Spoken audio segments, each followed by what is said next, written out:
Where's all my soul sisters?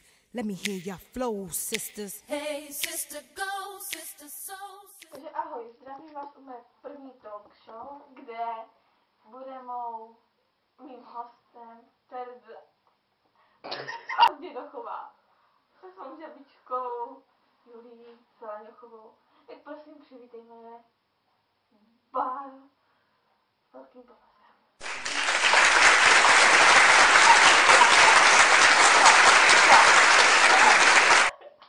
Žabička. Polštářek, jo, polštářek. Polštářek.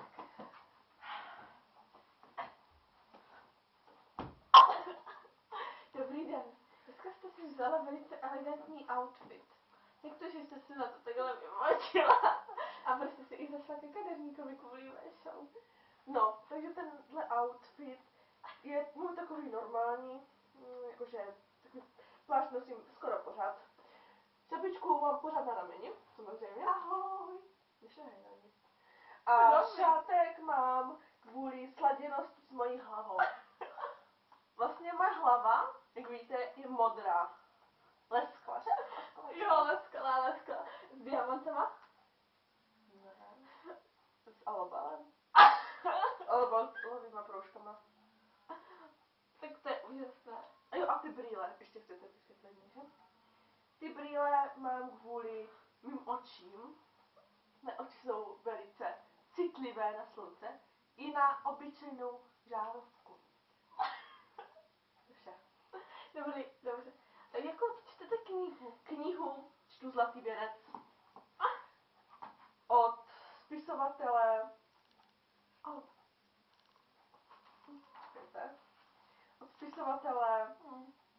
Karel Purkyně. Je to velice zajímavá kniha. Jo. Nevíš to? No, no a co vaše žabka? Co ona všechno umí? Ježiš, moje žabka, no tak to umí naprosto všechno. Moje žabka je nadaná strašně. Má tady už dneska chytá mouchu právě, vidíte? A je, čau moucha?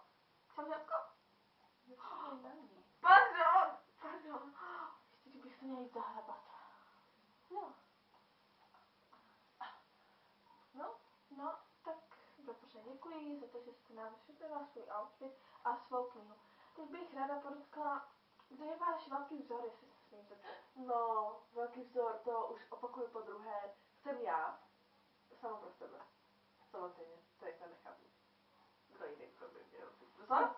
A možná ještě paní profesorka Šonovská, protože ta mě dovedla k úspěchu svými vlasy. Ona má vysoké pěkné vlasy. Dobře, děkuji. A jako vy jste se nechala inspirovat paní profesorkou Šonovskou? No ne tak úplně. Ona má ty vlasy takové spíš kudrnaté, ovečka. A já takové spíš rovné. A pokud jste si ještě tak jako nechala inspirovat, nebo váš vlastní zájem to bylo? Nebo jako po někom jste se nechala inspirovat? Těmi vlasy. No, těmi vlasy samozřejmě. No, samozřejmě sebe.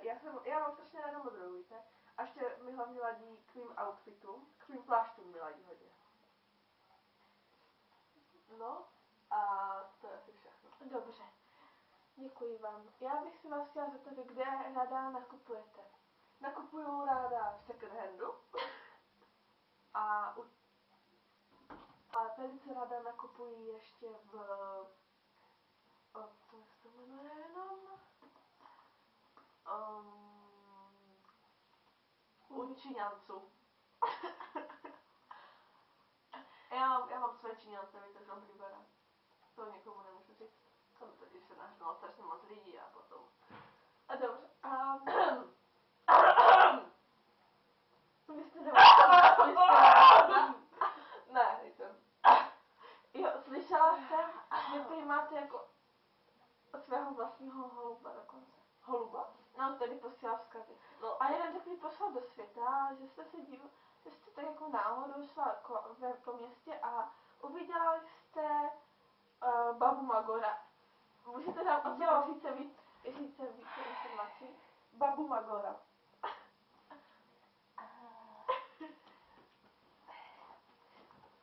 Takže vlastně toho holuba mám samozřejmě. Nechápu, kdo by neměl, že? V dnešní době už to jsou vymoženosti tí holuby. A další, ta Bubble Magor, to je moje kamarádka, jestli jako ji neznáte. Jmenuje se Pavlína Hauptstadtová. To znamená vlastně v překladu Pavlína hlavní město. Protože v němčině, víte, co tak znamená, to si přeložte. Google lidi, promiňte Google, zase říct holub. No a baba, a vy jste nám pořád neřekla, co Baba Magor. Je Baba Magor, no to si říkám, je to moje velice dobrá kamarádka. No a jako co přesně v tom předvedla, v tom autobuse? Mě se nám to nějak předvedla? No to bylo cíleně. To bylo vlastně jakože nahrané. Je to na YouTube. Tečka holub. Jo. A tam je vlastně ona to prostě říká, že jste magor jste, že jste normální. No a to vlastně ona to vlastně říká pořád. Ona nedělá nic jiného. No. Dobře. A chtěla bych se vás zeptat ještě na poslední otázku. Jak se máte? Nemám se vůbec dobře. Jak to? Protože vlastně já teďka jsem ve strašném stresu a vytížení. Že dnešní svět s těma holubama a se vším, s těma orlama velkýma, to už není, co to bývalo, jo? Předtím byly jenom ty prasata a tak. Dneska jsou i holuby? Nechápu, kdo to mohl vymyslet. Dobře, chtěla bych vám jenom říct, jestli bych vám mohla trochu učesat ty vlasy. Mě nevytrhnete z toho vlastně. Dobře, už jsem vám je učesala. Chcete ještě něco říct svým divákům, nějakou radu do života nebo tak něco? Jo. Chtěla bych vám říci, že tady nejdu moc vidět, že vlastně hlavní je nosit šátky, pláště a modré vlasy a žabku samozřejmě a sluneční brýlky. Jo, tak všechno. Tak jo, tak my se s naší hvězdou Tereskou rozloučíme velkým potleskem. Tady mám vyšívání. Nashledanou. Majte neček. Jo, ještě nám se tančí. Dobré, to je speciální video. Ukažte nám něco, co jste tam chtěla předvést. Spider-Man letí. To je vše. Jo, dobře. Děkuji. Tak já se s vámi rozloučím i s vaší žabkou. Ahoj, žabičko. Tereza odchází.